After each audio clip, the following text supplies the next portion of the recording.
Strolling through rolling green hills of the Shire was one of the biggest highlights of my life so far. Keith and I had the holiday of a lifetime in 2017, travelling the length of New Zealand's North Island to visit some of the most inspiring filming locations for Peter Jackson's recreation of Middle-earth. The living, breathing set of Hobbiton was the place that most exceeded our expectations.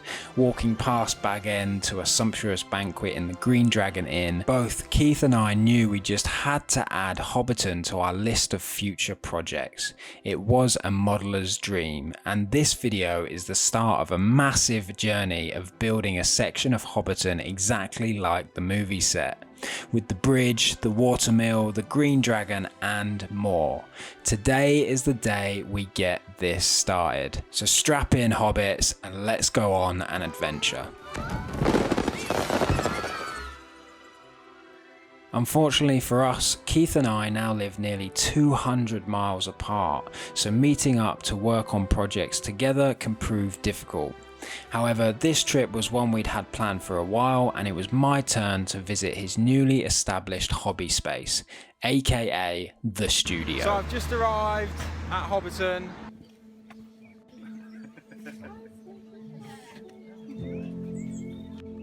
So I'm currently on the Hobbiton movie set, and it is incredible. The most magical place I've ever been. Now, for those of you who have been following our socials and our work for a while, you'll know we previously created Bag End at Ardacon International, but this was a standalone model, and that's never seemed to be enough for us.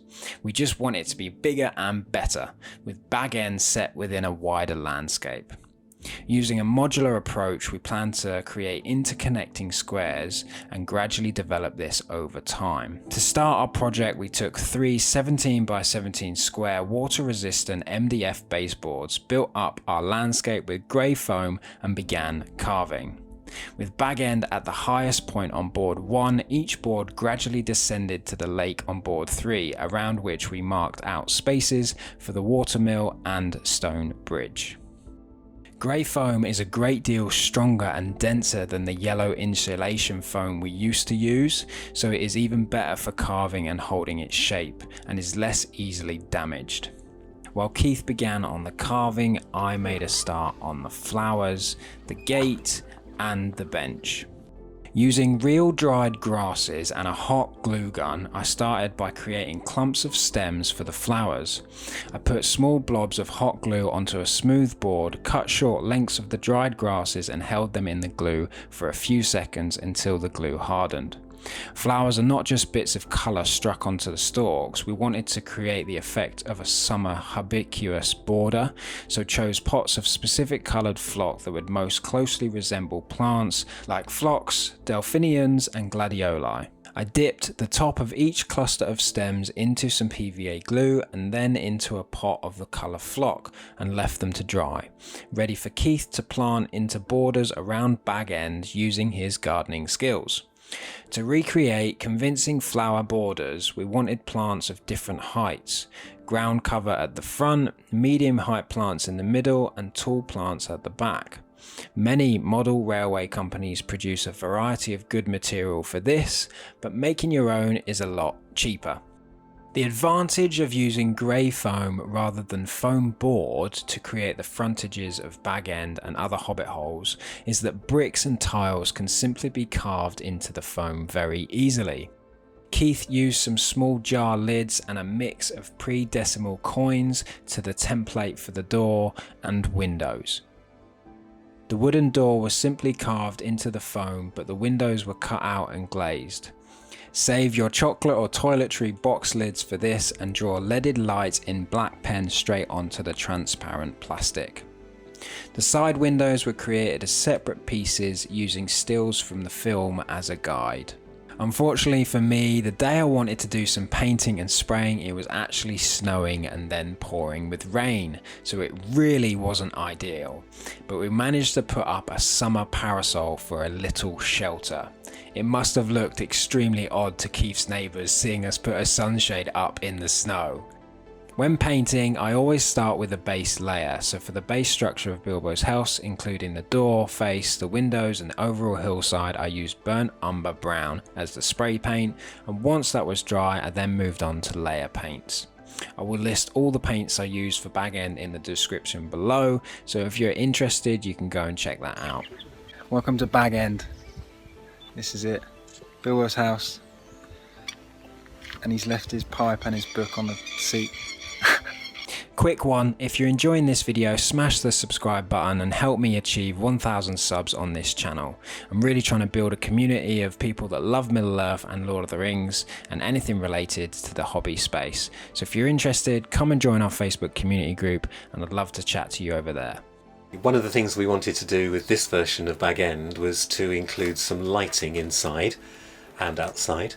And so if we were going to light inside, we needed to have some form of interior. So I've taken some pictures from the internet of the inside of Bag End, reduced them down in size, put them on card to stop them warping, and then we're inserting them inside the model so that when you look through the windows you actually see some sort of perspective. So if you can see that, you can see it looks as though it's a lot deeper than just a two-dimensional piece of card. And then when they put the lights on, it looks as though you're actually looking way back into the model rather than just a very short distance. Keith used a string of 20 LED bottle lights to create the light over the front door and a mellow light inside. Whilst Keith was busy fixing the lights in place, which let me tell you takes a lot longer than it looks, I began adding static grass to the top of the mound. For this we used a mixture of light and dark packets of static grass to offer variation in colour, all of which are from Woodland Scenics or Green Scene. The Shire is full of beautiful green countryside with different highlights and shades, so we really wanted to replicate that across the entire board. If you watch the film and you think it feels like a magical place and you've never actually been in person, well let me tell you, when you're there in person it is unreal. Using skills we had developed on previous projects, and if you've not seen any of our previous videos, go and check them out. We created the paving stones from slithers of grey foam, railway sleepers for the steps from matchsticks, a woven fence using barbecue sticks and florist wire, and a seat, gate and post box from balsa wood. The actual post box itself was a tiny piece of wooden doweling. Once the base coat was dry, we took the static grass applicator and covered the entire model with the different shades of grass. Once that was complete, we then gave it a layer of hairspray just to keep everything in place. Many of you terrain builders and painters will know that our hobby can mean a lot of hours working alone, so to have the joy of working together again was a real bonus. Okay, so we are well on the way to completing Bag End, which is going to be part of an extended board showing an area of Hobbiton. So as it is, Bag End is up on the top of the hill. We hope to try and put the tree on top, and then there will be a path which will cut down through the various levels with other hobbit houses carved into the terrain, and then the path will come down and we will have the watermill here, the stone bridge going across with the river and the lake, and then eventually maybe another board further on where we can have the Green Dragon Inn.